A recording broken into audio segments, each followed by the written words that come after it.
Hello, everyone, and welcome to the Surprise Jab Podcast. I'm your host, Zach Ruger, surprising you with new topics every single week and jabbing you with your daily dose of UFC. And happy Halloween to everyone for this special spooky Halloween special. An amazing episode here today. You know, Halloween's on a Tuesday this year, so not that exciting. All the big parties and events and such went down on the weekend before, which is always fun as always, but nonetheless, we are here. We are back. Been a while since we last dropped an episode. I think it was last Wednesday we did, joined by always one of my favorite guests, of course, Dane DuPaul. Very fun episode with him, talking about all sorts of stuff from the NFL to movies to bands. I mean, always enjoy having Dane on, but a lot has happened in those, 6 days since we last chatted, and we're going to be going over all sorts of information on this episode. We're going to be recapping the giant boxing match that was Tyson Fury versus Francis Ngannou. Went down Saturday. We'll be talking about that fight. Going to be going over, of course, week 8 of the NFL. I got 14 of my 16 predictions correct. I actually made the Wall of Fame at my college for guessing right. I won the Pick'em. I won week 8 of the Pick'em here, so I get to be on the Wall of Fame. I'm definitely going to find that picture. Talking about the new college football rankings a bit, talking about my weekend, what went down. Gonna actually be doing a little segment on some UFC matchups I want to see in every division. I'm gonna be choosing one matchup that I want to see happen in 2024. As always, we're gonna kick this off with some new fight announcements that have been going down. The NFL trades that went down today, a huge Vikings one, I might add, the start to the NBA season, and some TV shows that I have been watching. We got a lot to cover, and guess what? I'm in costume. All right, I'm in costume for this episode. I'm dressed as Anakin Skywalker. I do have Darth Vader's lightsaber, so I'm not comically or canon accurate, but I was rocking with this outfit Friday night, Saturday night, and I'm probably going to be returning it to Amazon tomorrow. So I figured I might as well rock it one more day. But yeah, let's get things rolling. Talking about my weekend, man. It was super fun. Friday, I went, let's start off with Thursday. Had class all day, pretty much nothing going on. So I actually had nothing on Thursday. Halloween weekend kicked off Friday. I went up to the University of Minnesota where my girlfriend goes. We went out to some frats, went out to didn't go to the bars, actually, but, had a good time, saw a bunch of her friends, and just lived it up. Good time. Saturday, came back, watched college football, watched boxing, and then went to some parties with the boys. Super fun. Sunday, watched the Vikings pick up a win, recovered, and now it's Tuesday. So, I mean, it was a very fun Halloween weekend. I'll say the parties were good, the vibes were good, a lot of good costumes. A lot of the boys had really good costumes.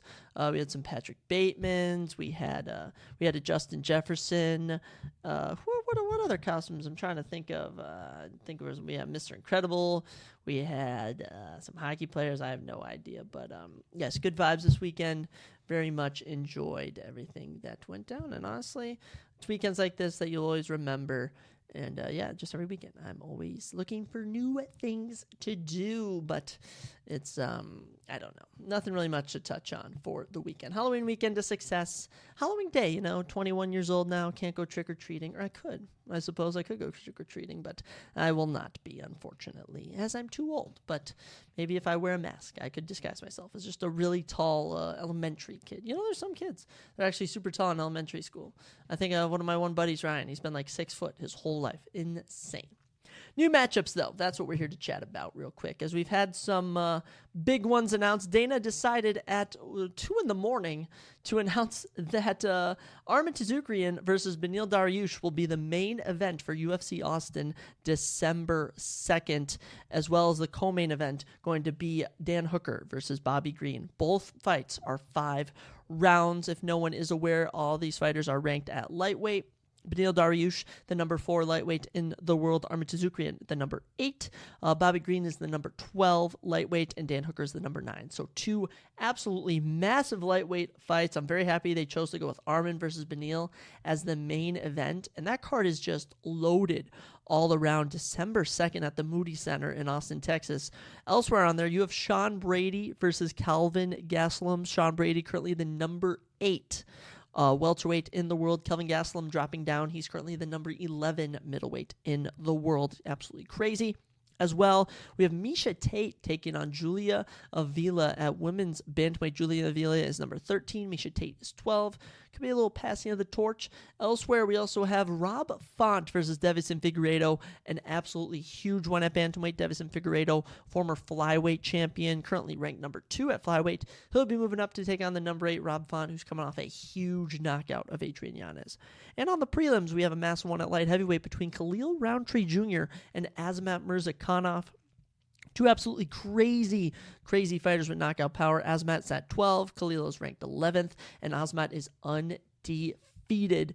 That is right, he is super impressive. Actually, what is Azamat's professional record? 13-0, 9 by knockout, 1 by sub. What I tell you, just guy loves to get it done. Roman Dolidze still looking for an opponent. He's a top 10 middleweight.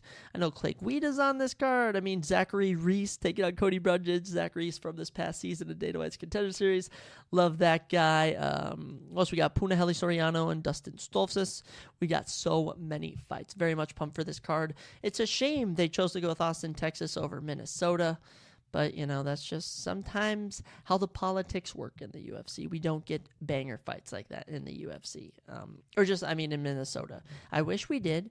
You know, I wish they would give us some slack here in Minnesota, give us a banger fight. But, hey, it is what it is. I can't complain too much. Also, December 9th, Shanghai, China. That's right. The December 9th card that's supposed to be in Shanghai, China, got a big fight as Tatsuro Taira, undefeated Japanese fighter, will be taking on Carlos Hernandez. Is Tatsuro ranked yet? He is currently not, but I mean, this kid is super talented. How old? He's actually, 23 years old? He's only 23 years old.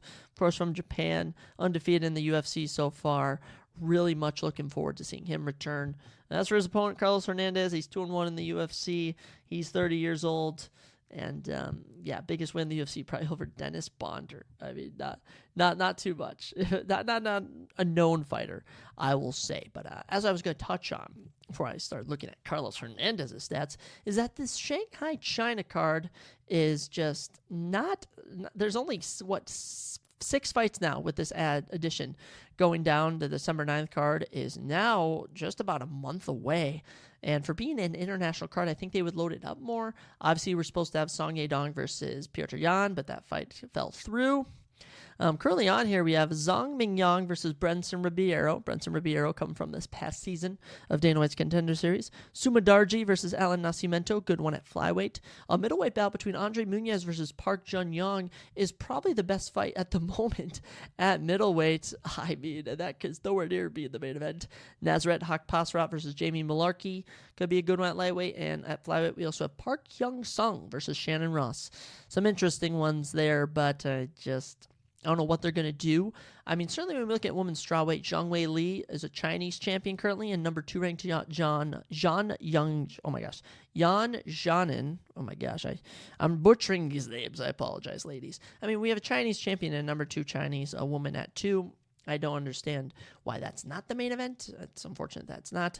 But other than that, I mean, Song Yadong can't fight. We don't really have anyone else, so I'll be interested to see what they go with. And obviously some big news that dropped, I think it was Wednesday or it might have been Tuesday, is of course that UFC 295, John Jones got injured. New heavyweight bout is an interim fight for the interim championship between Sergey Pavlovich and Tom Aspinall. Sergey's ranked number 2, Tom Aspinall at number 4. It's going to be the co-main event now with Jerry Prohaska versus Alex Pereira as the main event. That fight is going to be electric. Sergey Pavlovich, I'm a big fan of. Tom Aspinall, I actually love too, so it's going to suck to see one of them lose, but it's going to be an interesting bout. I will be rooting for Pavlovich and for Jerry Prochaska in that one, but either man can pick up the victory. Very much looking forward to that. And the last bout, which I was is apparently it's a rumor right now, but it's probably leaning in the right direction that it'll go down, is a bantamweight matchup at UFC 297 in January of 2024 between number 2 ranked Merab Dvalishvili and number 3 Henry Cejudo in the men's bantamweight division.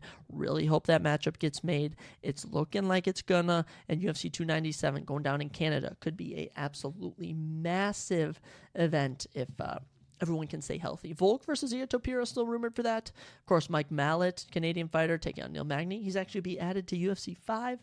And we have one more. Charles Jourdain, I believe, will be on there as well. He's also being added to UFC 5, which is actually something that I wanted to talk about. UFC 5 has just been atrocious. I'll say it's an okay game. It's just a polished version of UFC 4. And it's honestly not worth the deluxe edition, without a doubt. And they're not even updating the game till December, which is just, I don't even know why you're not updating the game until December. And by the way, the fighters they're adding in December are Yan Chaonin and Amir Albazi, who should have already been in the game. Yan Chaonin, I mentioned, the number 2 women's strawweight. Amir Albazi, the number 3 men's flyweight. It's so perplexing. I mean, they're not even adding fighters again until January, where they add Mike Mallet and Charles Jourdain, as I just mentioned. And they're going to be adding Ian Gary in there. And don't get me wrong, Ian Gary, he's the number 10 welterweight, should have been in the game by now. But he fights in December. Why are we adding him in January?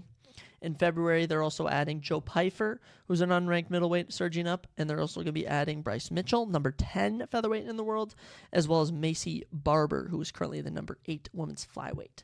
UFC 5 has been lacking a lot, and they just haven't really been updating the game either. I really hope that they start to acknowledge that there's also not much to do in the game, might I add. There's career mode. You can build your own fights. You can just fight the CPU.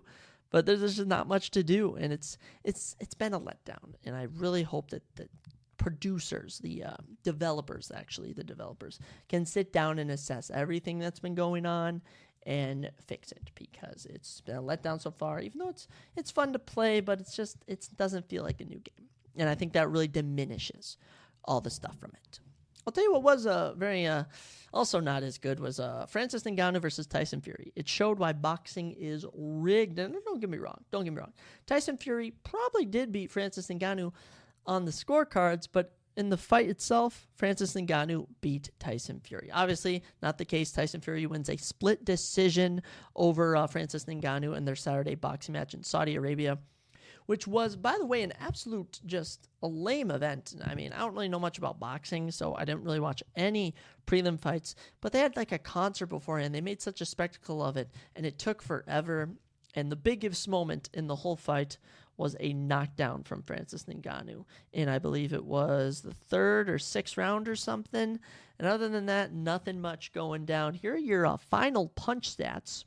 71 total punches landed, compared to 59 for Francis Ngannou. Jabs landed 39 to 22 in favor of Fury, and 32 to 37 in favor of Ngannou for power punches.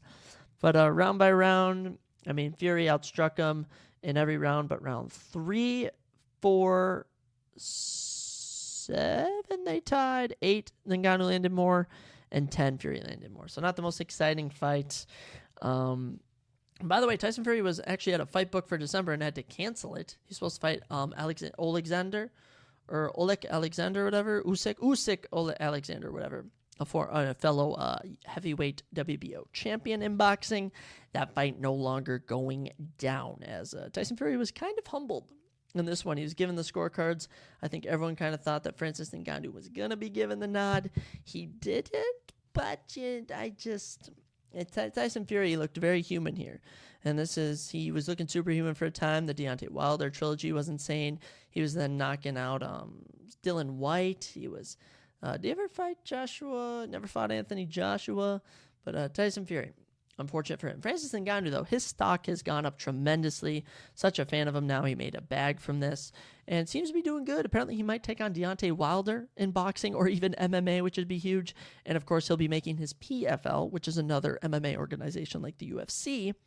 He'll be debuting in 2024 to take on someone in MMA, which is pretty much what I would prefer to see him in compared to boxing, as he can use more weapons there and kind of throw caution to the wind more than he could in boxing. But good job from Francis Ngannou. I really hope that he gets another fight booked soon.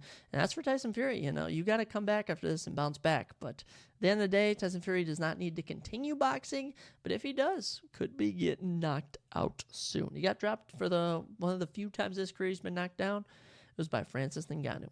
Francis can always hold that over him. But yes, give the fight like a 6 out of 10. Nothing too exciting. College football, the new rankings have been announced. We've had some new rankings. Just kind of skimming through all the sports news that we've been missing these last few days. As there's a new top 25, as always, new adjustments, new rises, and some teams that were eliminated from the playoffs officially. Let's check in as Kansas State University, 6-2 now, is now ranked at 25. That's right, getting back into the rankings pool after a win this weekend. Good for them. USC losing again. They're now 7-2. No longer eligible to be in the college football playoffs. It's been a big fall off for Caleb Williams, and he's cocky. He's got an attitude. And even if he can ball, I mean, he's not winning fans with this attitude. USC, don't know who they're playing next, but in for a rough season to round it out. At number 23, James Madison University, one of the few undefeated teams left in the college football. 8-0 now, jumped 2 spots. They've gone from 25 to 23 with another win. Happy to see what James Madison can produce, and I always love seeing these kind of smaller colleges. I'm not sure a lot of people know where James Madison is. I don't even know. I always love seeing them pick up wins. At number 22, now ranked, 6-2 now in the season, is Kansas. So we got 2 Kansas teams in the top 25, and I like seeing these basketball schools. Kansas State, doing well in football, more so Kansas, because, I mean, when you think of college basketball, you definitely think of Kansas. Won the championship, 2 years ago or something? Good to see them in the rankings. At number 21, Tulane jumps up 1 spot as they go to 7-1. They received 303 votes to enter the rankings. Very much happy to see them advance or move up. At number 20, jumping 3 spots, is UCLA, now 6-2. University of California, Los Angeles. Is that what that is? I think that's what it is. UCLA, team that's pretty much overall good in all aspects. 6-2, now up to 20. Good for them. Getting into the top 20, we have number 19, Tennessee, now 6-2. They've had 473 points. It says points. Is that votes, or I'm trying to decide what these points are when I'm looking at the rankings here. I cannot really determine what exactly it is. I was trying to find the ranking of all the, because ESPN usually posts like the rankings for every once when the teams are updated for the college football rankings. It usually posts like a little bit about all of them. But right now I'm just kind of reading straight off the list. So I'm trying to find something that actually gives me more detail when it comes to what every team beat last week, who they play in the future. Because ESPN, they upload a lot of stuff. And by the way, the college football playoffs are officially 6 teams, I'm pretty sure, this year. So it's going to be very interesting to see what 6 teams make it into the playoffs. But we'll get into the top 6 in a minute. I was unable to find the article related to how each team did last week. I'll make sure to take a recording of that every time I see it. But continuing, Tennessee now 6-2, jumping up 2 spots. Number 19, number 18, Utah 6-2, dropping 5 spots after losing, eliminated from playoff contention. And at number 17, one of the few remaining undefeated teams, I think it's like 7 or 6 left, Air Force 8-0 now, up to 17. There's a crazy scenario they could maybe make the playoffs, but usually they save it for the big dogs at the top. But I believe there's 7 undefeated teams left, and James Madison and Air Force are 2 of them. Number 16, Oregon State, dropping 5 spots from 11. They're sadly uneligible to make the playoffs after losing. They now stand at 6-2. Still a decent season. At 15, jumping 3 spots. Louisville, that's right, going from 18 to 15. Louisville is now 7-1. They've scored 666 points for the year. If that's how I'm understanding that. If that's all offensive wise, I'm pretty sure this is points. Points, is that how much you get for moving up the rankings? I don't know. At number 14, Missouri jumping up 2 spots. They're 7-1. Number 13, LSU 2 spots. Baby Gronk helping out that team. At number 12, Notre Dame 7-2 now, jumping up 2 spots, still climbing. And Ole Miss 11 now after they were 12 last week. They're now 7-1. course, as I mentioned, some kid that I don't really know well, but one of my friends is buddies with, he goes to Ole Miss in a frat there. Very cool. Very cool. And number 10, Oklahoma dropping 4 spots after losing this weekend, getting upset. Unfortunate stuff for the Sooners. They are probably not going to make the playoffs now. At 9, Penn State still kicking it. They're 7-1. At 8, Bama now jumping up from 9 last week. You know, the College Football Playoff Commission will do anything to get Alabama in the playoffs every single year. At 7, Texas, 7-1 still, keeps their 7th spot. And Oregon jumping up 2 spots to the number 6. They were 8 last week, 7-1 now. Bo Nix doing the most he can. And our top 5 teams are all undefeated. They haven't changed since last week. Washington at 5, Florida State University at 4, Ohio State University at 3, Michigan at 2, and Georgia at 1. And I believe this is the actual votes thing that I was referring to. 3 votes for Florida State University, 3 votes for Ohio State University, 9 for Michigan, 48 for Georgia. I believe that's to what spot they should be at, at 1. I think those are their number 1 votes. I don't know for sure. But with just about 4 weeks left of the season, of course, 5 maybe if we get some bowl games, Georgia, Michigan, Ohio State, Florida State, your top 4. Washington, Oregon, holding on to that 5 and 6 spot. But, you guys remain undefeated. You'll remain at the top. I saw that Colorado, I believe, lost again. That team is, or did they? I have no idea if they won or not. The whole thing, Travis Hunter is clearly amazing. Shedeur Sanders is all right. Deion Sanders is a good coach, but this Colorado team just doesn't have the star power to compete with a lot of these other big teams. It's very sad, but as for Colorado fans, I could honestly care less.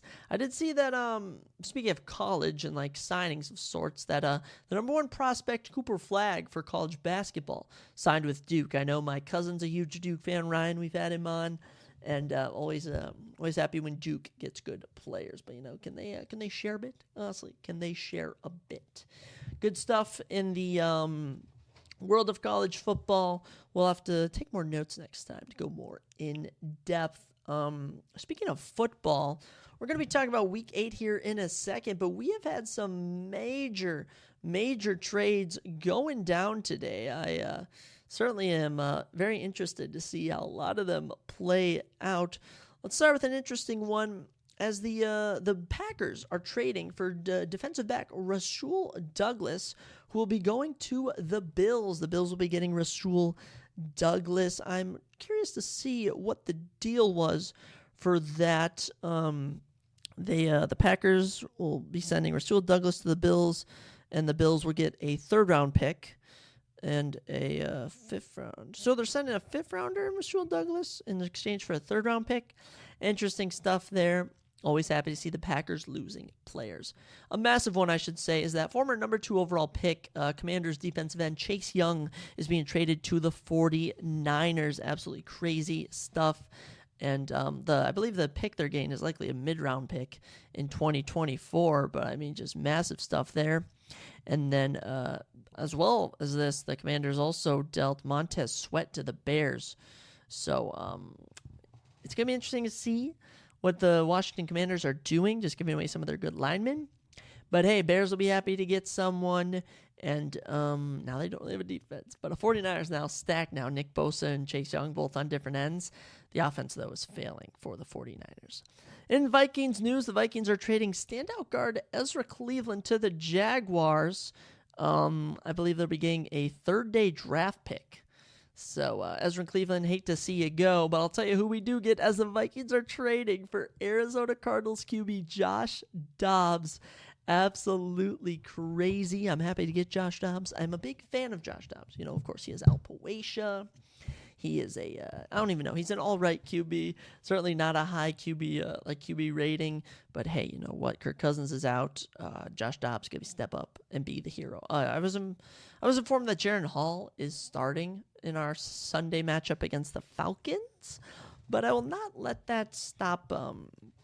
I will not let that stop me from rooting for Josh Dobbs when he finally gets the nod. But other than that, not too many trades going on in the NFL. The Giants, they finalized the deal to send Pro Bowl defensive lineman Leonard Williams to the Seahawks. I believe they get a 2024 second rounder and a 2025 fifth rounder. Big deal for the Seahawks, without a doubt, as I'm sure they are thinking of the playoffs without a doubt.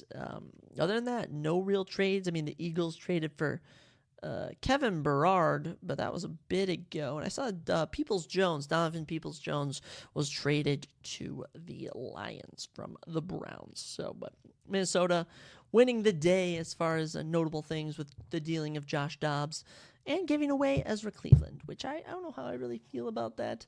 I like Ezra Cleveland, but you know what? We're getting Josh Dobbs in return, and we're going to make the playoffs. We're going to surprise everyone and make the playoffs because everyone's counting us out now. As I'll mention later, Kirk Cousins, of course, tearing his Achilles, I believe it was. It's just a shame. I hate to see it. It's man, I have no words about that. But we can bounce back. We can get it done, and the Vikings are here to stay. Okay, y'all gonna count the Vikings out? I'm not. All right, I should honestly win-loss the rest of our record, but maybe we'll do that. But yeah, those are all the trades really today. Big ones are some defensive linemen, and of course Joshua Dobbs. Other things that have been going on is the NBA season has kicked off. I've been seeing all sorts of things. Curry dropping 40 points here and there.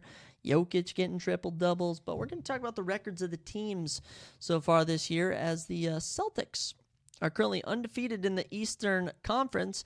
And other than them, every single East team has managed to get at least one win. So impressive stuff. Bucks are 2-1. Pacers 2-1. Magic 2-1. 76ers 2-1. You know, it's still early, but I mean, without a doubt, these games are going to be getting more competitive. I do say. I'm trying to find the West rankings, but I'm having some issue with that. I saw the Timberwolves. Have the Timberwolves won a game yet this season? Because I feel like it's been a rough start from everything I've been seeing. Looking around on the internet. You think it'd be easy to Google or just to search up things, but clearly it is not. Oh, there we go. The Nuggets are 4-0, and the Mavericks are 3-0. So we have 3 undefeated teams, and there's 2 teams without wins. That is the Grizzlies, who are 0-4, and the Rockets, who are 0-3. Rockets are just a disastrous franchise, and the Grizzlies, without Ja Morant, are clearly struggling. Timberwolves are currently number 11. They are 1-2, coming off of a loss, but not too shabby. I'll say that. Could be worse. Warriors and Thunder are 3-1. Suns, Kings, Clippers, Pelicans 2-1. So Nuggets, Mavs off to a fast start this season. So those are the Celtics, Pacers, Bucks. I'll be interested to see what comes of all the future games for all these teams. But I mean, when there's 82, it's so much harder to look at every single NBA game compared to every like NFL game per se, just because of how many there are. I mean, my goodness, there are just so many. 82 games, just ridiculous. Actually, speaking of NBA, James Harden was traded. I forgot about that. James Harden was traded to the Clippers. Clippers are absolutely stacked now. It is crazy. I was trying to find that trade package, but clearly I lost it. James Harden now teaming up with Russell Westbrook, Paul George, Kawhi Leonard, but I guess not. Oh, Russell Westbrook, James Harden are the only players in NBA history to bring home multiple scoring and assist titles, as they will join each other for the 3rd time on a different team. How about that? It's actually pretty cool. Trade details. Here we go. 76ers receive Marcus Morris, Nicholas Batum, Robert Covington, KJ Martin, a 2028 unprotected first-round pick, 2 second-round pick swaps, and another pick swap. Clippers receive James Harden, PJ Tucker, and Philip Petrusev. Ooh, I'm very much liking this trade for the Clippers. They're probably going to want to make a run for the championship this year. Man, I love to see that. That's what I'm talking about. I am a James Harden fan. I know sometimes he can be a bit whiny, bit bratty.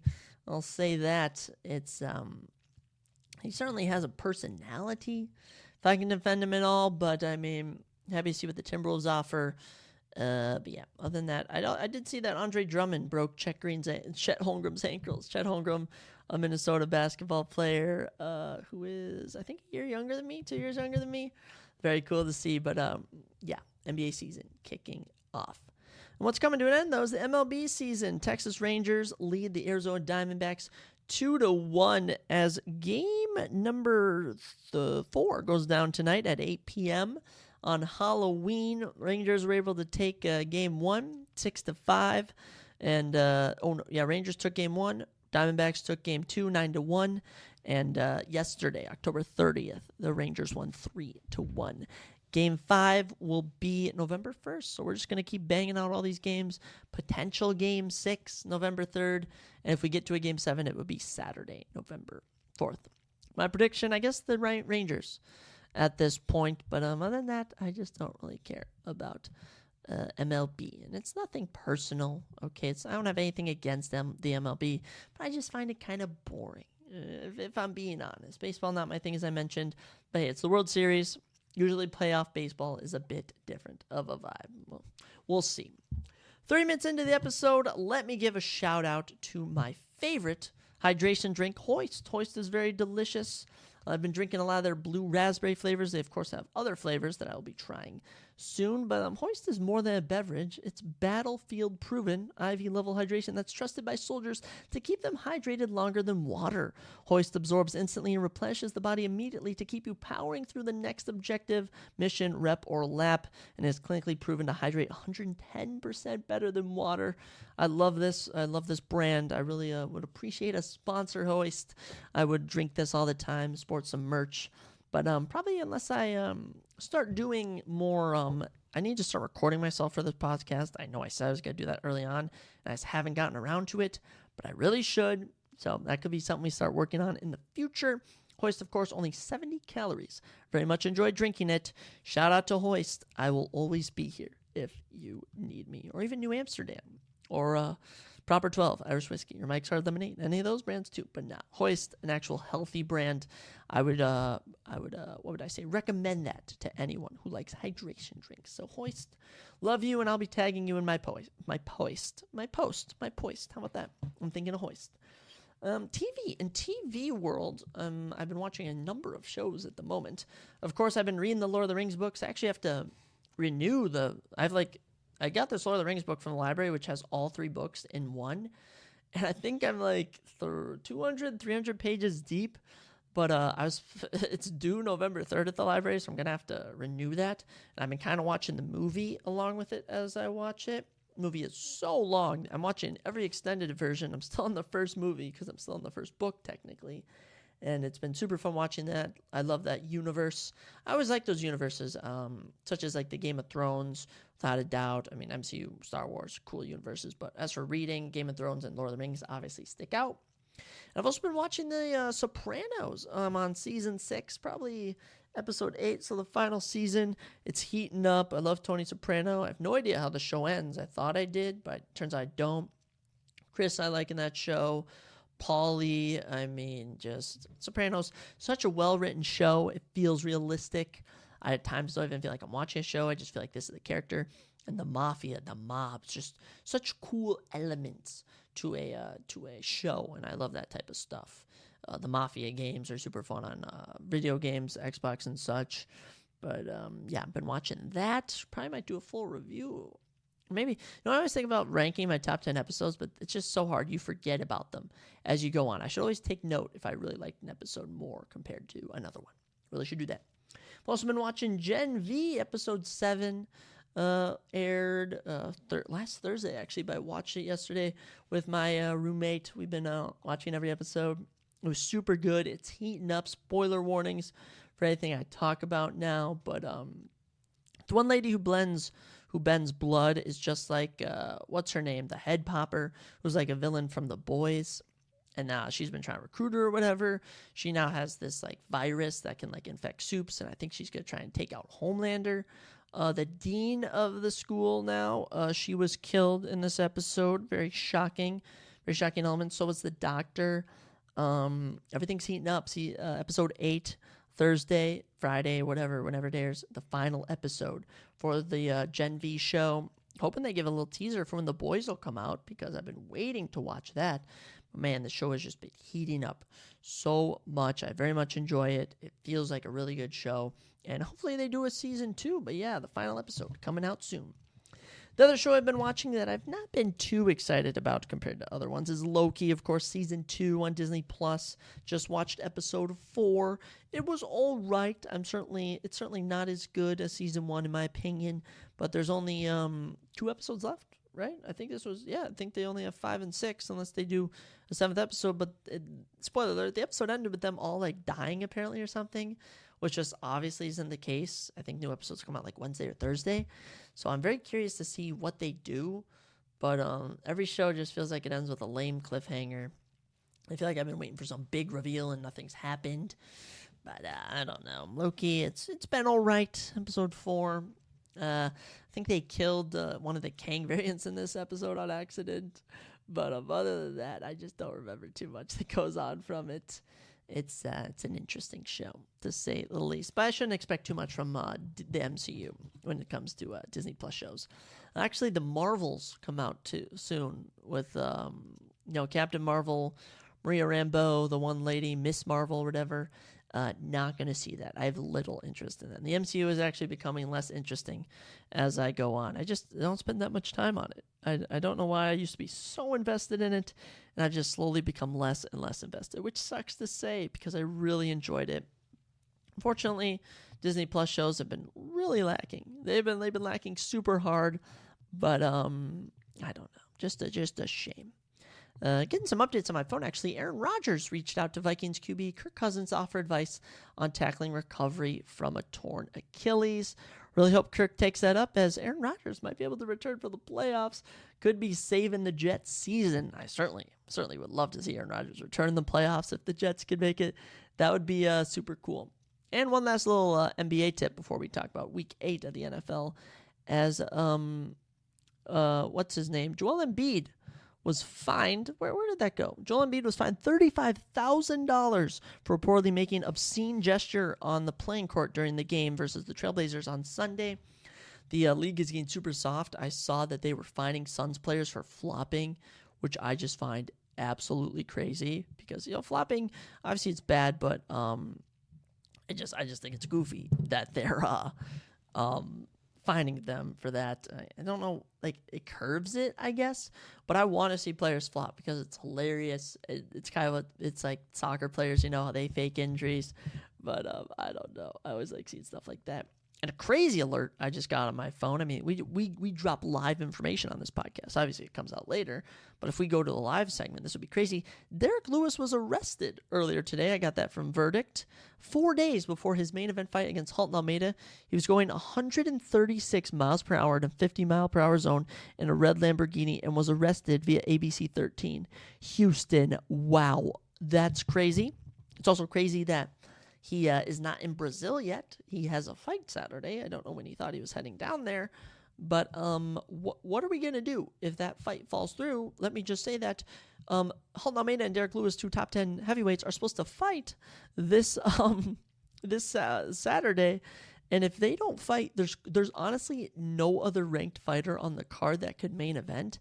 I'd say maybe you bump up Kyle Burallo versus Abus Magomedov to main event status. Other than that, you have Gable Bronfien versus Nicholas Dalby, Rodrigo Nascimento versus Dontel Mays, Rodolfo Vieira versus Armin Petrosian, and Ishmael Bonfim versus Vink Pichel. I mean, you do not have big-name fighters on this card. The loss of Curtis Blades definitely was a huge hit. But after just receiving this announcement, I have no idea what the UFC is going to do now. Hopefully, he's not held in jail long. But that boy was going 86 miles over the speed limit. I hope he wasn't drunk. If he was drunk, he is definitely going to be in jail. I hope not, because I love Derek Lewis.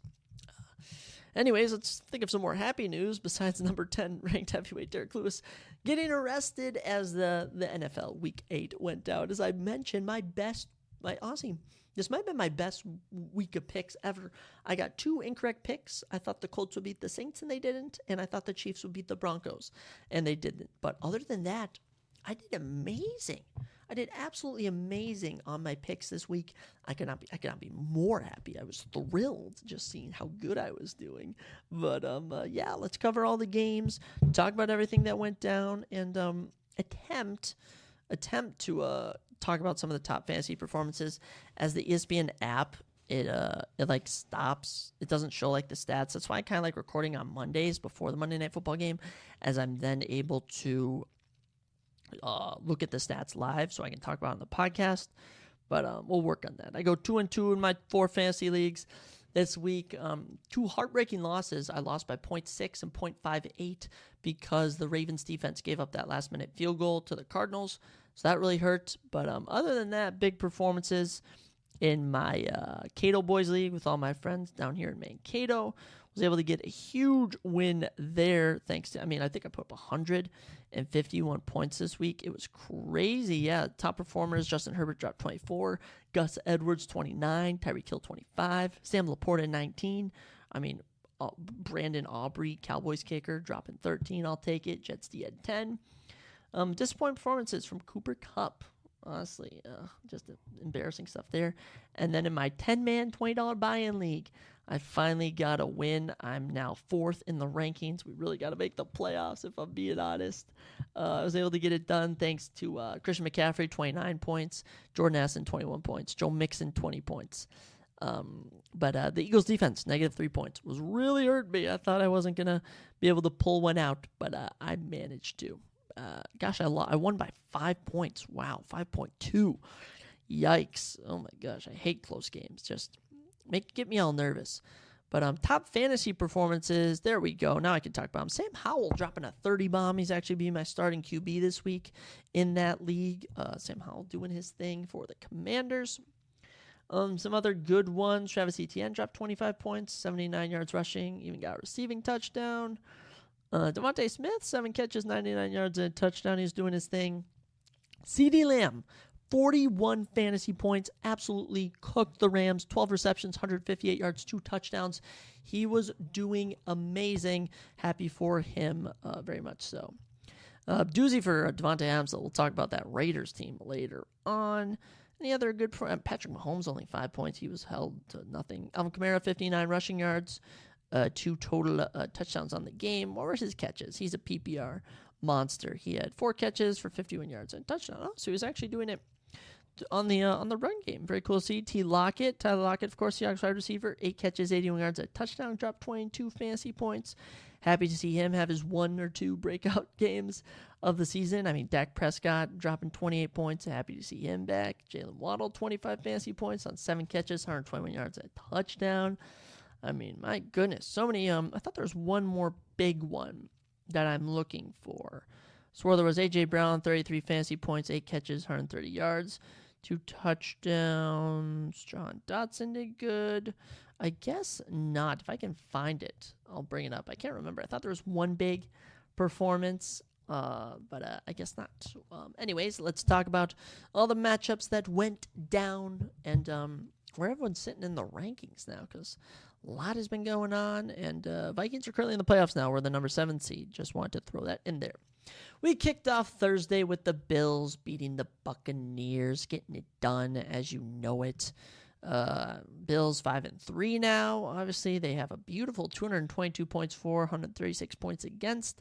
And as for the Bucs, it's been a rough one. A little 3-game losing streak after being 3-1. They're now -7 in point differential and are currently out of the playoffs. Josh Allen was doing his thing in that game. As always, Josh Allen is so talented. Really showing it this season, I'll say without a doubt. He had 324 yards, 2 touchdowns. The pick did hurt them. He also ran for 41 yards, a touchdown, as James Cook ran for 67 yards. By the way, Leonard Fournette, former Buccaneers, former Jaguars running back, was actually signed to the Bills practice squad. I think he's better than Latavius Murray and even James Cook. I've been a huge Leonard Fournette fan since his LSU days. Interested to see what happens. Leading wide receiver for the Bills, Khalil Shakir. 6 catches, 92 yards. But it's actually Gabe Davis. Hauling in a touchdown. So did Dalton Kincaid. Stephon Diggs, 9 catches, 70 yards. Somewhat quiet game. Bucks, man. Baker, 237 yards and 2 touchdowns. He did decent. Nothing in the rushing game. Leading rusher, Rashad White, 39 yards. And receiving-wise, Mike Evans caught 1 touchdown out of his 3 catches, and I guess Chris Godwin had 5 catches, 54 yards and a touchdown. But I don't know what to tell this Buccaneers team. I mean, the Bills just simply outclassed you. There was nothing to say about it. Next weekend, Buccaneers will be taking on the Texans. So very much winnable game for the Bucs there to snap their losing streak. And as for the Bills, they got a big one against the Bengals on Sunday Night Football. Damar Hamlin, be careful out there. I'll say that. Kicking off Sunday, we had a beautiful slate at 12 o'clock as the Eagles beat the Commanders 38-31. This was a barn burner of a game, a true test for this Eagles team against the Commanders team, which is 3-5. Okay, let me just say, this Commanders team is 3-5, but they are playing much better. They're on a 2-game losing streak, and I just feel like they just keep losing games. They keep losing winnable games, and this was a winnable game. Couldn't get it done. Eagles, though, 7-1. That Jets loss, clearly a fluke. 224 points for, 172 points against. The defense sucked this week. I won't lie, their defense got me -3 fantasy points, as I mentioned. It was tough. I'll talk about Sam Howell, as I mentioned, 30-point fantasy performance, 397 yards and 4 touchdowns. He was balling, only 1 pick. Jahan Dotson caught a touchdown. Jamison Crowder caught a touchdown. Terry McLaurin caught a touchdown. Logan Thomas caught a touchdown. Everyone's getting active. But you can't stop this Eagles team. Jalen Hurts, 319 yards, 4 touchdowns. No pick this game. DeAndre Swift rushed for 57 yards and a touchdown. A.J. Brown went off, 130 yards, 2 touchdowns. Devontae Smith, 99 yards and a touchdown. And Julio Jones, 1 catch for the game. It was a touchdown. Love to see it. Happy that this, I like this Eagles team. I know a lot of people hate the Eagles. I personally don't. I always wish them the best, unless it's the playoffs or they're playing the Vikings. Then I'm out to get them. They'll host the Cowboys next week, which would be a huge test for this defense. If you're almost losing to the Commanders, this Cowboys team could give you some issues. Speaking of the Commanders, they will visit the Patriots, so a winnable game there for the Commanders, which I think they should win that, but we'll have to see. Saints beat the Colts 38-27. Saints are now 4-4. Colts fall to 3-5. Yet just 2 teams hit or miss every single week. Saints are now 4-4 in the playoffs at the moment. 171 points for, 154 points against. So they do have a plus 17 point differential. Saints on a little 1-game win streak. As for the Colts, they are 3-5, bottom of the AFC South. 3-game losing streak, minus 24 point differential. I don't understand. I don't understand. This Colts team honestly does not play too bad compared to how they played last year. I mean, last year they were horrendous. And, they do pretty good. Gardner Minshew, though, 213 yards, 2 touchdowns, 1 reception, kind of struggling. Jonathan Taylor rushed for 95 yards. Zach Moss, 66 yards, punched in the 1 rushing touchdown. Pittman and Ogletree caught the touchdowns, and Josh Downs led the day with 7 catches for 72 yards. They just couldn't stop the Saints, oddly. The Saints they had their number. Rashid Shaheed putting up insane 3 catches, 153 yards, and a touchdown. Insane stat line from the kid. Taysom Hill had rushed for 2 touchdowns on 63 yards, and Alvin Kamara caught a touchdown on 1 of his 4 catches. Derek Carr, 310 yards, 2 touchdowns. Not looking too shabby, man. The Saints team not looking too shabby at all. Saints will host the Bears next week. I'm definitely riding with them over the Bears. And as for the Colts, they will be journeying to Carolina to take on the Panthers. So if you lose to the Carolina team, yeah, you're bad. You're bad. Crazy stuff as the Jaguars improved to 6-2, beating the Steelers 20-10. I was very shocked by this result. Honestly, I wasn't really shocked the Jaguars won. I'm just shocked more that they're 6-2 now. They are 6-2. The Jaguars are 6-2. Very impressive stuff from them. They're now ahead of the AFC South by 3 games, 5-game win streak. Defense has been stepping up. Offense has been doing their thing. I mean, Jaguars getting it done. As for Steelers, 1-game losing streak, 4-3 now. Just kind of awkward. 113 offensive yards. I mean, points, offensive points. What am I saying? It's been an abysmal offensive year for the Steelers. Their defense is the only good thing about them. The Kenny Pickett threw for freaking 73 yards, got hurt. Mitch Trubisky came in, 138 yards, a touchdown, 2 picks. Very bad. Jalen Warren, oh my gosh, 19 yards. Mitch Trubisky, 18 yards. Just a terrible offensive performance Only touchdown was scored by George Pickens. Caught 1 catch for 22 yards. Awkward. Jaguars, though. Trevor Lawrence, a touchdown, a pick, 292 yards. It was Travis Etienne, as always, 79 yards. Caught a touchdown on one of his 3 catches for 70 yards. And Evan Ingram, 10 catches, 88 yards, doing his thing. Calvin Ridley, 6 catches, 83 yards. This offense for the Jaguars is looking very, very nice. Don't they have a bye? The Jaguars do have a bye next week. And the Steelers, who already had a bye, I believe, will be playing the Titans on Thursday Night Football. And honestly, I'm going to probably go with the Titans in that one as of now. We'll see if I switch it up by the time that goes down. But, yeah, we'll be riding with the Titans at the moment. The Steelers team, this offense is just really bad. It's really bad, which I hate to say because, my roommate is a huge Steelers fan. But I call it how it is. That's all I can say. Texans and the Panthers. Panthers finally get their first win of the season, and I predicted it 15-13. They're now 1-6. Texans are now 3-4. Very happy for this Panthers team. Texans, though, 3-4 now, second in the AFC South. They are plus 20 point differential. There's another awkward team. As for the Carolina Panthers, still the worst team in the league. Actually, the Cardinals are now the worst. Wow. Panthers are 1-6, minus 72 point differential. Yikes. But they got their first win of the season, so you gotta feel happy for them. You really do. You really do. Let's whip up the stats right here real quick. I know that the running backs were just atrocious for the Panthers. I mean, Bryce Young, 235 yards at a touchdown, didn't throw a pick. Chubb Hubbard, only 28 yards. Bryce Young, only 11 yards. Miles Sanders, 0 yards on 2 attempts. Wow. Adam Thielen, 8 catches, 72 yards. Jonathan Mingo, 4 catches, 62 yards. The only touchdown was by Tommy Tremble, who had 2 catches for 4 yards. One of them was for a touchdown. It was a battle of the field goals.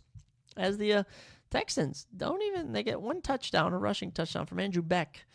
Other than that, nothing. CJ Stroud threw for 104 yards. Noah Brown was the leading wide receiver, 3 catches, 57 yards. Just not much going right. Not much going right for this Texans team. Texans will be taking on the Bucs next week, and honestly, I'm going to go with the Buccaneers in that game right now. Obviously, we'll do a full breakdown Thursday, but early prediction going with the Bucs in that one. As for the Panthers, as I mentioned, they will be playing the Colts. And as hot as I think this team could get, I think that Colts team is better. So Colts at the moment, but you know what? I feel happy that the Panthers are able to get their first win of the year. Keeping us rolling, Dolphins, Patriots, 31-27. Of course, Bill Belichick offering a bit of issue to the Dolphins, but nothing they can't overcome. 324 yards, 3 touchdowns, and 1 interception. Raheem Mostert rushed for 46 yards and a touchdown. Jalen Waddle, 7 catches, 121 yards and a touchdown. Tyreek, 8 catches, 112 yards and a touchdown, doing their thing, as always. And as for the Patriots, Mac Jones, 161 yards, 2 touchdowns, interception. Not the hottest day. Rushing game, not really getting going. Ramondre had 39, Ezekiel 36. The 2 touchdowns caught for the Patriots by Kendrick Bourne, 3 catches, 36 yards and a touchdown, and Juju Smith-Schuster, 1 catch for 3 yards and a touchdown. Don't know what to tell this Patriots team. They are atrocious. They do not look good. Obviously, shout out to the Dolphins. Let me say ahead in the AFC East, 6-2, 271 points for one of the best offenses, if not the best in the league. Patriots, one of the worst teams in the league, 2-6, 1-game losing streak. They are minus 90 point differential. Holy cow, I did not realize it was that bad. That's really bad. Sorry if you're a Patriots fan. Tom Brady days are over at the moment. Dolphins, good one next week against the Chiefs. Don't really know how I'm going to go with that one. I mean, the Chiefs are at home. I think they historically do better at home. And the Dolphins appear to only be losing to top AFC teams in the Bills. And who else did the Dolphins lose to? I'm mind blanking here, guys. Oh, they lost to the Eagles. So they're only losing to top teams. So we're going to go Chiefs for that one at the moment, even though the Chiefs had an off game last week. But hey, I'll be rooting for this Dolphins team. We'll see how they can perform. As for the Patriots, as I mentioned, they will be hosting the Commanders. And if I'm a betting man, I will not bet on the Patriots or the Commanders. I won't bet on that game in general, personally. Personally, I'm not betting on that game because that's going to be a brutal game. But actually, I'm going to sadly have to watch it now that I'm thinking of it because I'm going to have Sam Howell in fantasy. But that happened. Falcons and Titans, one of my favorite games of the week. It was only 28-23 victory for the Titans. Titans are now 3-4. Falcons are 4-4. But let me just tell you about this Titans team as Will Levis, 29 attempts, 19 completions, 238 yards, 4 touchdowns for the kid. The rookie just broke up with his girlfriend. This was his revenge game. Even if his girlfriend looked attractive, she's not as attractive as Will Levis. My goodness, what a stud. He's earned the starting job for the Titans if it's me. Oh my gosh. Derek Henry rushes for 101 yards, but it's DeAndre Hopkins, 4 catches, 128 yards, 3 touchdowns. Him and Will Levis got that black and white connection. I love it. Even Nick Westbrook-Ikhine, 1 catch, 33 yards, caught a tutty. You'll love to see it. Malik Willis coming in twice to run the ball. I don't really know what Malik Willis was doing. It was the Will Levis show. As for the Falcons, Desmond Ridder getting benched.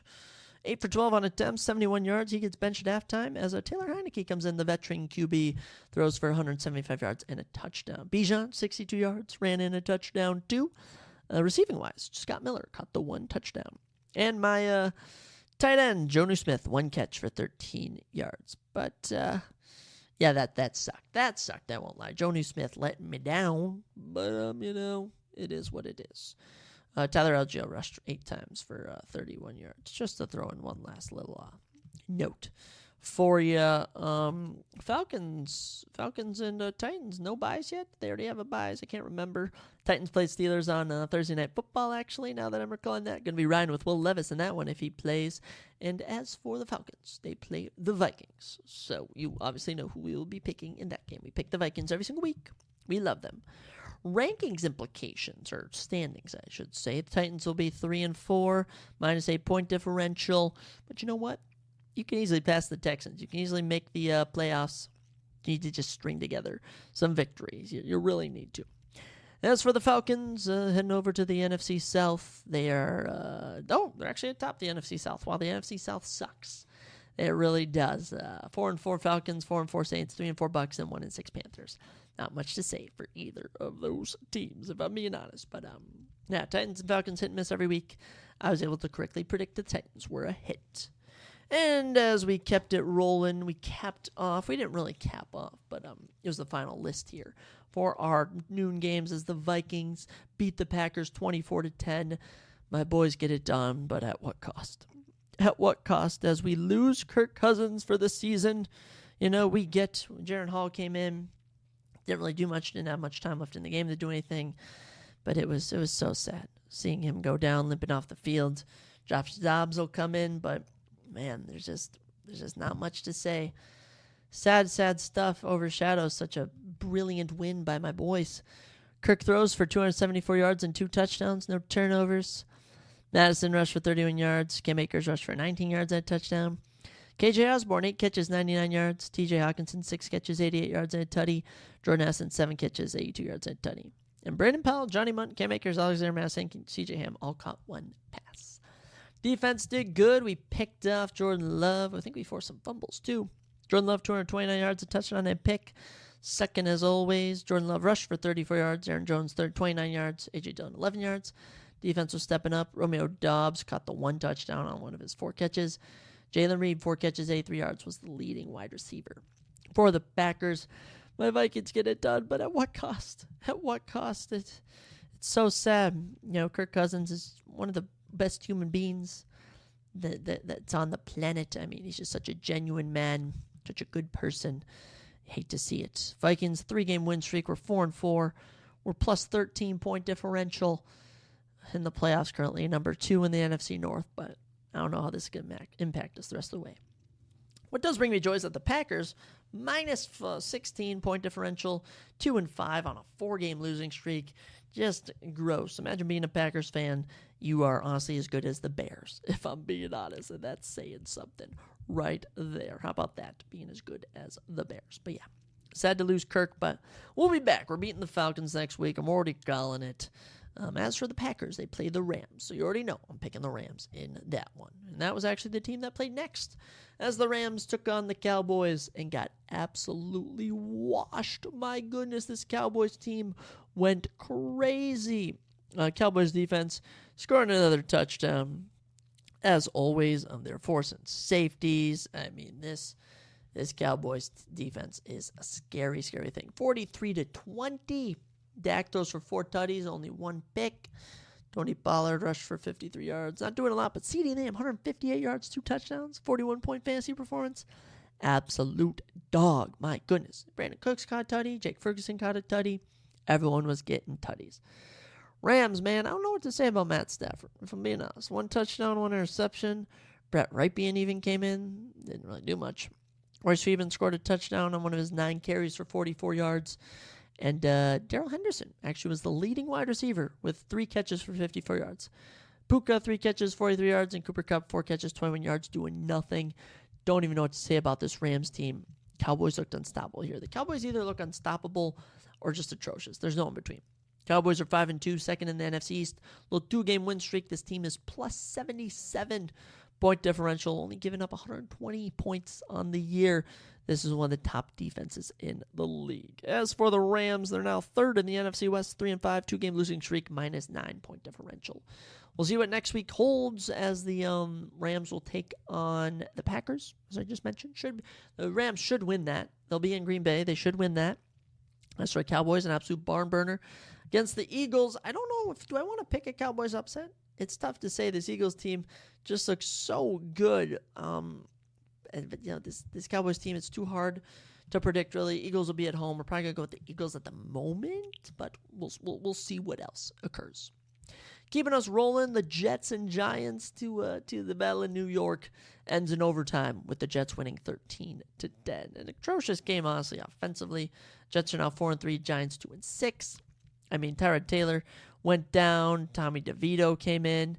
But this is literally, I'm not even making this up. The Giants had 7 yards passing the whole game.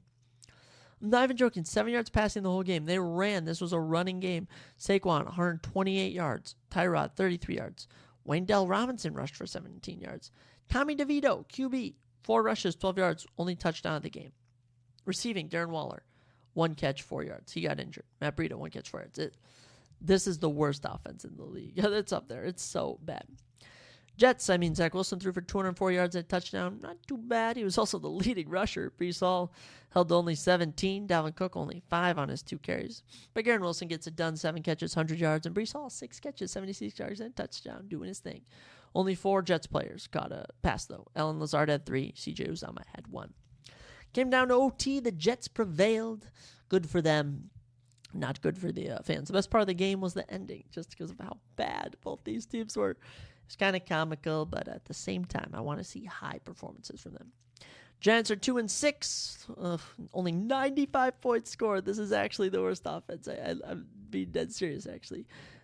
Every other team has scored 100 points except for the Giants at 95. Wow, something's got to change.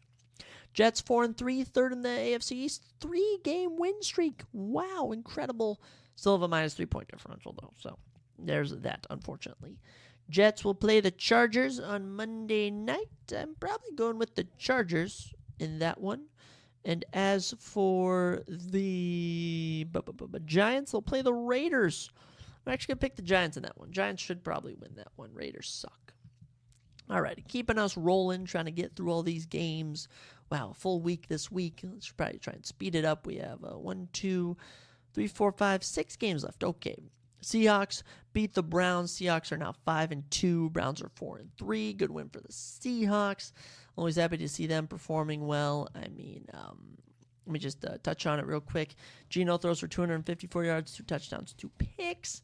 Not much in the running department. Tyler Lockett, 8 catches, 81 yards at touchdown was the guy. Jackson Smith-Njigga, 3 catches, 36 yards and a touchdown. DK Metcalf, 5 catches, 67 yards. Browns team, P.J. Walker throwing his first touchdown pass of the season, 248 yards, 1 touchdown through 2 more picks. Kareem Hunt punched in a touchdown.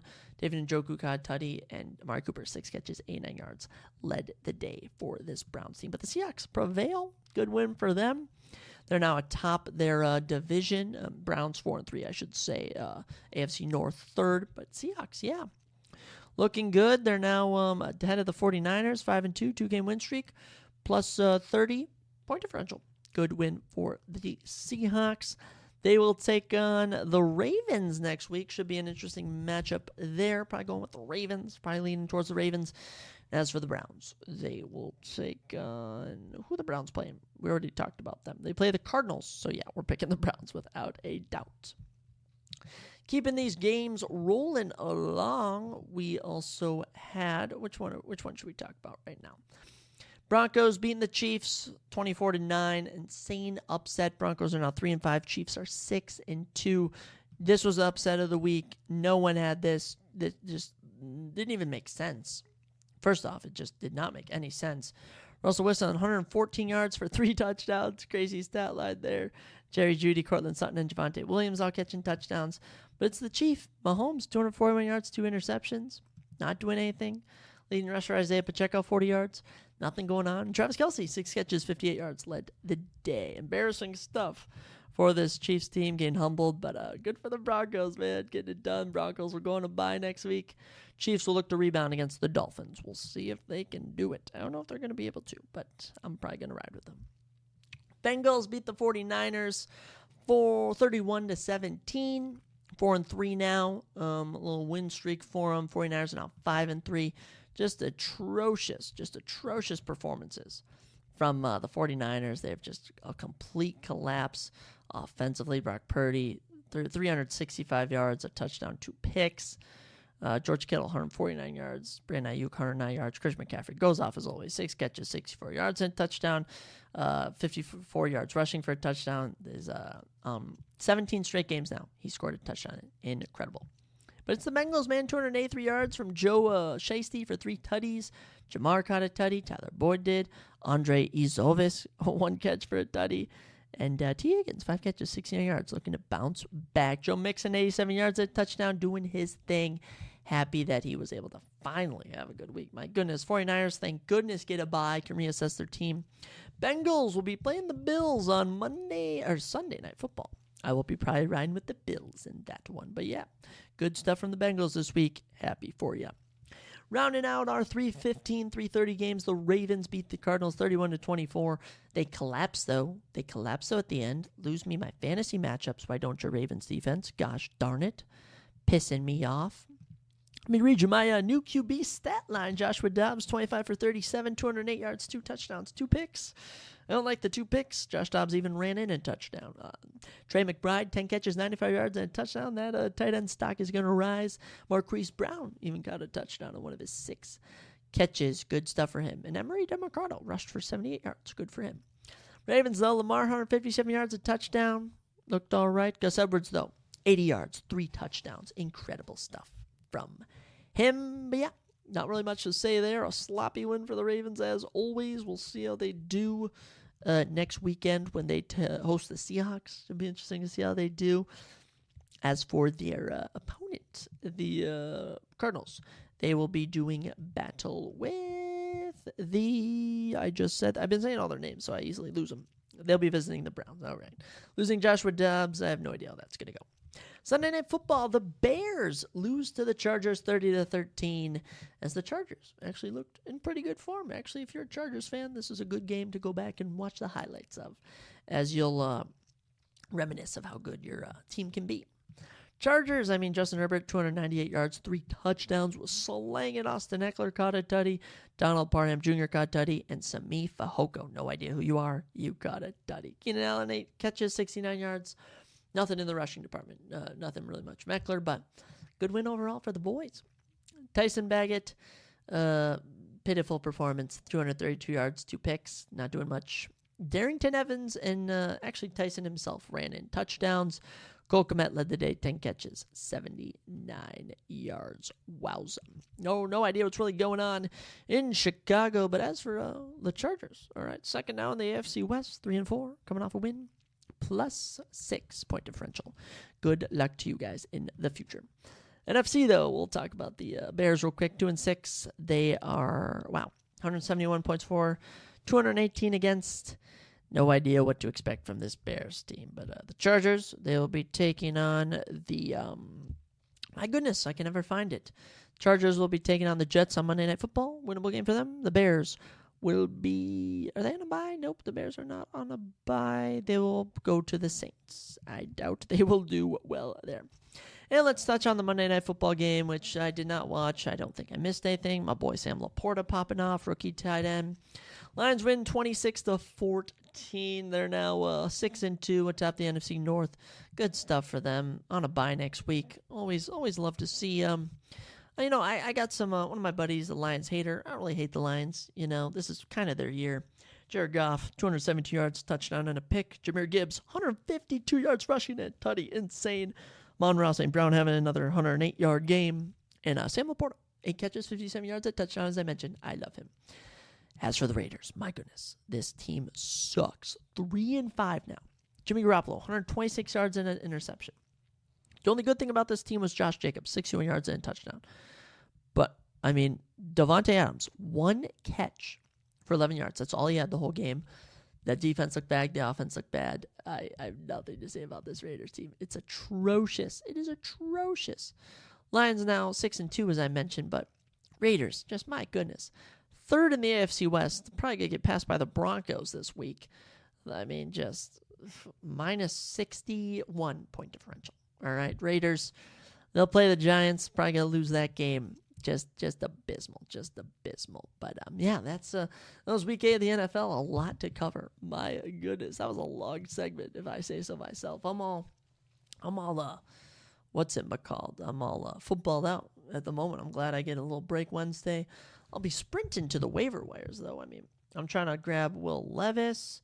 I'm trying to grab, what's-his-face, Trey McBride. There's a lot of good players out there. I'm trying to snatch. I'll see if I get them, but going to need some big games this week from some of the fellas.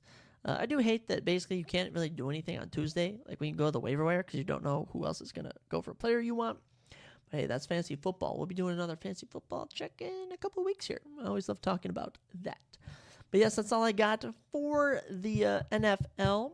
One more quick shout out to Hoist. If I ever get sponsored by them, I'll be doing credits. We'll start off the show with a Hoist sponsorship, mid credit, and an end credit for Hoist. But I got one more segment left for us about some UFC matchups I want to see to end the year. But we're going to take a quick intermission. Obviously, for the listeners, no intermission at all. I'll be back with a Thanos snap of my fingers. And just like that, we are all done with the episode just about. You thought we were going to end this Halloween special with anything but some cool UFC stuff. That is right. Obviously, there was the surprise Jab podcast, Jab representing fighting.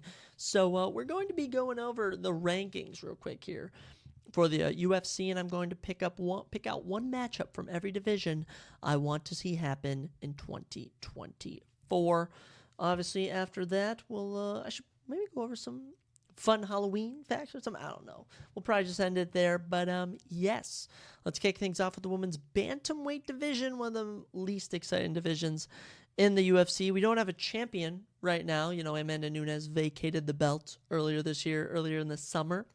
So without a champion, the one matchup I want to see is number 1 Julia Pena versus number 2 Hawkeye Pennington for the vacant women's championship. You can put this on a fight night. You can put this as the co-main or even the third fight on any pay-per-view, and it should be good. But Julia Pena hasn't fought since 2022, I'm pretty sure. It's been a while. As for Hawkeye Pennington, picking up a big win over Ketlin Vieira earlier this year. Want to see those two fight for the vacant belts. And certainly would be a very good matchup. Number 3, Mayra Bueno Silva just had her win over Holly Holmes turn to a no contest after she tested positive for drugs. I don't know what drug it was, but certainly not good. Women's bantamweight in desperate need of some new fighters, but we got the OG Julia Pena and Hawkeye Pennington. Let's have them fight for that vacant belt. How about that? That could be a fun matchup to kick off the new year. I think it would. I really think it would. Heading into women's flyweight, obviously the champion Alexa Grasso has a matchup probably with Valentina Shevchenko. They're probably going to run a trilogy at some point in 2024. Honestly, I'm a huge fan of Alexa Grasso now. As for Valentina, her hype has kind of gone down. But we're not going to look at them, actually. We're going to look at number 2, Erin Blanchfield, and number 3, Manon Fiorot. Erin, of course, a very good up-and-coming fighter. undefeated in the octagon so far. As for number 3, Manon Fiorot, she's from Paris, France. She's also undefeated in the UFC. They each, I believe, have 1 loss to their professional record. I mean, they are very talented. Really interested to see what they bring to the table next. As well, number 8, Macy Barber. Want to see her climb the rankings, maybe take on someone like number 7, Lauren Murphy. Number 4, Talia Santos. Excited to see fighters like that. By the way, there's some women you need to keep your eyes on. I mean, Karine Silva, number 14. Natalie Silva, number 12. Tracy Cortez, number 11. All 3 of those women should be getting top 10 fights to go into the next year. I mean, you have number 5, Caitlin Chukagian, number 6, Jessica Andrade, number 7, Lauren Murphy, as I just mentioned, on their way out of the division. It's probably time we get some new blood in there, and I think those women could all offer good challenges. But yeah, number 2 and number 3, Erin Blanchfield, Manon Fiorot, slap it on a fight night main event. That's one woman fight I would actually be interested in. Not to sound sexist, I'm just saying. Head to women's strawweight. Couple of good fighters to keep your names out for. Keep your ears open for. Number 8, Marina Rodriguez, having a career revival after a huge win over Michelle Warson Gomez. She should be looking up in the rankings. Number 7, Mackenzie Dern, obviously has a big fight with number 5, Jessica Andrade. And Zhang Weili, though, is the fight that I'm looking at. Zhang Weili versus number 2, Zhang Jiaonan, or number 3, Tatiana Suarez. Tatiana Suarez, undefeated professionally, undefeated in the UFC, on an incredible run since returning this year. Really interested to see who she gets matchmaked with next. But yeah, number 2, Yan Xiaonan. She's Chinese. The champion, Zhang Weili, Chinese. I mean, we could easily throw that on the China card. It's a shame we're probably not going to be able to. Obviously, they go to Shanghai, China, December 9th. But yeah, really hope that fight could be made. Would be one of the bigger women's fights we've had in a while. But as for double champ status, I mean, honestly, I don't really see any woman becoming double champ right now like Amanda Nunes did. But certainly a lot of big women's fights to be making. No real up-and-comers. I mean, maybe number 13, Lupi Godinez is good. But there's a lot of good unranked fighters that are slowly on the come-up. We'll see what happens with them. Let's kick off our stuff here. We'll go from heavy to light, as we'll start off with heavyweight. Obviously, John Jones, the champion, having to pull out of UFC 295, unfortunately. Very sad. I really hate to see that. But I'm getting so many good matchups here. Number 2, Sergey Pavlovich. Number 4, Tom Aspinall for the interim belt, as we talked about earlier, at UFC 295. I mean, that was a dream matchup from the beginning, and I just cannot wait for that fight to go down. Now, if we're looking at the heavyweight rankings, I mean, the bottom of it, no real heavy hitters like on the come up. I'd say number 9, Halton Almeida, who's fighting this weekend. Hopefully, if Derek Lewis doesn't get his fight canceled, that could be a big fight one day if Halton Almeida fights for the belt. But I'm going to set my eyes on number 1, Cyril Gane, right? The man who just TKO'd Sergey Spivak in Paris back in September. Okay, I'm going to say Cyril Gane versus, this is going to catch, I think, some people off guard, Cyril Gane against Curtis Blades. This will be an excellent grappling test for Cyril Gane. Curtis Blades, of course, having to pull out of his Halton Almeida fight. He was supposed to fight this weekend in Brazil. Pulling out, I think this would be a good rebound fight for Curtis Blades and a good step up for Cyril Gane, who's looking to rebuild the case for a championship fight. Personally, I feel Stipe versus Cyril Gane would be the fight to make, but Stipe Miocic doesn't accept fights anymore, and he's about to go on his 3rd year of inactivity. No idea how he's still in the UFC. He's a firefighter all the time. He's gonna get himself killed. But yeah, other than that, no real top hitters. I mean, number 12, Jairzinho Rozenstruik, I think would be a great fight against number 8, Tai Tuivasa. But I don't know what's going to happen with those two. We'll see, but heavyweight, desperately in need of some new blood in the division. I'm sure it'll be coming up soon. Heading into light heavyweight, I mean, we have got so many heavy hitters at light heavyweight. I'm really happy Khalil Roundtree Jr. is taking on Azmat Murzakanov. I really hope they rebook number 7, Johnny Walker, and number 2, Magomed Ankalaev. But what I'm looking at is number 4, Jan Blachowicz, and number 5, Alexander Rakic, both European fighters. One's from Poland. Rakic is from, oh my goodness, I cannot remember the country. I'm really struggling to think of it. Alexander Rakic, it's a European country. He is, oh my gosh, where is this boy from? Where is he from? I'm trying to think mentally where he's from. Blachowicz and Rakic already fought back in 2022, but Rakic got injured in the 3rd round. So I was hoping that they could run that fight back. I feel like that would be a super good matchup. And you could do this as a main event on a European card. So I think that would be an absolute banger of a fight. And come November 11th, we'll know who the champion is between Jiri Prochazka and Alex Pereira. And whenever Jamal Hill returns from his injury, I'm sure he'll be getting a title shot. But yeah, Blachowicz-Rakic rematch, I'm here for it. And even if you do Jan Blachowicz or Rakic versus the winner of Pereira and Prochazka, amazing fights there. Let me just be honest.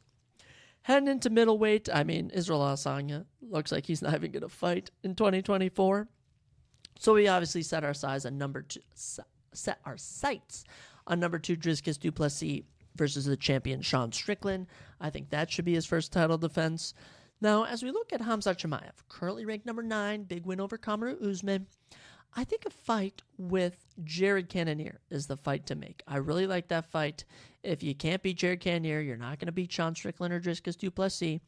You can even do Khamzat Chimaev versus Robert Whittaker. I think Khamzat's the man right now at the moment. They put him at 9 in the middleweight rankings for a reason, because they are surely going to have him fight one more time before he fights up. But a couple names of fighters you got to keep your ears on. Number 15, Anthony Hernandez. He's on a little 4-fight win streak, I believe. He's going to be fighting up soon. Certainly keep your eyes open for him. Number 12, Nasruddin Imavov, French fighter. Very entertaining. Very much enjoy watching him. He failed his only loss in the UFC, or his last loss, I should say, was to Sean Strickland, who's currently the champ. So clearly he can hang with Sean Strickland. And as for number 10, Brendan Allen, and number 13, Paul Craig, the winner of that for their November 18th main event at the UFC Apex, coming up soon, actually. Wow, 3 weeks. That will be a big one to decide who moves up into the top 10 for fighting. Same goes for Paulo Costa. Will he ever fight again? Who will Marvin Vettori return against? A lot of questions, but my eyes are on who Khamzat Chimaev fights next. And I'm going to go with Jared Cannonier or Robert Whittaker. I'm here for it. Checking out welterweight. Welterweight, so loaded, so many insane fighters. We'll go top to bottom. You got number 15, Renat Fakhretdinov in action this Saturday. He's taking on Eliseu dos Santos. Should be able to get past him. Renat, only one loss in his whole career. He's like 21-1, undefeated in the UFC. Insane grappling. Love to see that. Number 12, Kevin Holland. Always a fan favorite. Always love seeing him fight. He's always down to make some good fights. Number 11, Jack Della Maddalena will be fighting up. Ian Machado Gary taking on Wonderboy Thompson. Oh, no. Ian Machado Gary's taking on Vicente Luque. Shavkat Rakhmonov, a future welterweight champion, is taking on Wonderboy Thompson at UFC 296. Shavkat is my pick for the next champion of the division. Colby Covington is, of course, taking on Leon Edwards, which leaves me to wonder who Bilal Muhammad is fighting. They said they had something working for him. By the looks of it, they don't. I thought it was going to be Usman, but I guess not. Bilal's currently ranked number 2 somehow. No idea what's going to be next. But I'll see if I could go with one fight. I'd say number 4, Gilbert Burns versus... Gosh, I don't even know what fight to pick. We need a lot of this stuff to get settled out. But I'm saying Shavkat Rakhmonov versus Colby Covington could be an insane matchup. I would love to see that fight. And I'm riding with Colby to beat Leon Edwards, by the way. I'm a Colby Covington fan, but I'm not necessarily a Leon Edwards hater. But I don't think I've ever picked him in his career, so... There's that, but I'll say Shavkat Rakhmonov versus Colby Covington in 2024 should be a matchup we keep our eyes open for. Heading to lightweight, Islam Makhachev, such a dominant champion. Will he take on Charles Oliveira next? Will he take on Justin Gaethje? My pick for who he fights next? Arman Tazukrian. I was reading Azamat's name from light heavyweight, but no, Arman Tazukrian. We already mentioned he's fighting Beneil Dariush. Once he beats him, which I think he will, he'll move into the top 5. And by the way, Arman, his career debut, he lost to Islam Makhachev by decision in a fight of the night. One of the toughest fights of Islam's career. And I think Arman could be the one to dethrone him. Charles Oliveira could easily rematch Justin Gaethje. I think Dustin Poirier could fight someone like Mateusz Gamrot. And who knows if Michael Chandler will ever fight Conor McGregor. I really hope they do next year. But we'll see. Some guys on the come-up. Number 15, Drew Dober. Number 14, Matt Frivola. Number 13, Ronaldo Moicano. Bobby Green. A lot of those guys, they'll be taking on some higher-ranked opponents come later in the year. Obviously, Bobby Green taking on Dan Hooker. But number 10 ranked, Rafael dos Anjos, get him out of the rankings. Number 11, Jalen Turner will be fighting down. Sadly, Rafael Fiziev, ranked number 7, won't even be fighting next year. He's injured. But keep your eyes open for Arman Tazukrian versus Islam Makhachev in 2024. That's a fight I want to see, and honestly, a fight I believe can happen and will happen. I'm a big Arman fan. Dropping down to featherweight. We're in featherweight now. Volkanovski coming off a tough loss. Probably be taking on number 5 ranked Ito Pura next. A dream matchup there. I love to see it. But my big question is, who's number 1 ranked Max Holloway going to fight? Who's he going to fight? I honestly think him versus Justin Gaethje for the BMF belt is the fight to make. Very much would watch that fight. Some guys in the top 10. Number 2, Yair Rodriguez. Number 3, Brian Ortega. Number 4, Arnold Allen. They all need to fight down. Okay? I'm looking at maybe Arnold Allen rematching Calvin Kattar. I'm thinking the winner of Giga Chikadze versus Josh Emmett. It should be Giga. He should fight up. Number 9, Movsar Evloev. I'm matching up with Brian Ortega. And number 10, Bryce Mitchell. I'm throwing him against Yair Rodriguez. Okay, these guys need to fight up. I mean, we just watched Sodiq Yusuff get humbled. Edson Barbosa stopped his hype train. But we also have number 14, Leroy Murphy. He's undefeated, British fighter. He could be fighting up soon. A lot of big fights, but I'm really keeping my eyes on number 9, Movsar Evloev, who should be in UFC 5, might I add. The reason Movsar Evloev isn't in the game, there's none. He really should be. Him versus number 2, Yair Rodriguez, or number 3, Brian Ortega, I think is a fight you have to make. He is so talented. Keep your eyes open for Movsar Evloev. Let's head down to bantamweight, one of the most loaded, if not the most loaded in the company. I mean, Sugar Sean O'Malley probably will be fighting Marlon Vera in 2024. We obviously, Merab and Henry Cejudo's going down. Aljamain Sterling, he might be rematching Corey Sandhagen or something.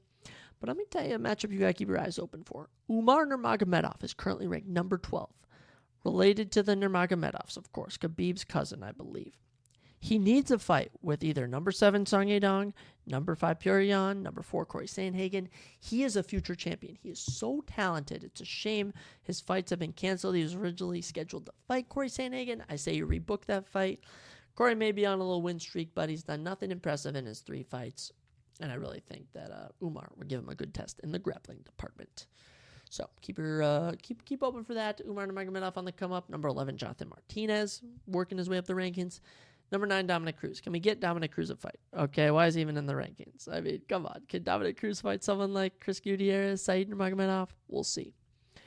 Flyweight, one of the most forgotten men's divisions in the company. Let me just say, we got number 4, Brandon Royval, fighting Alexander Pantoja for the belt in December.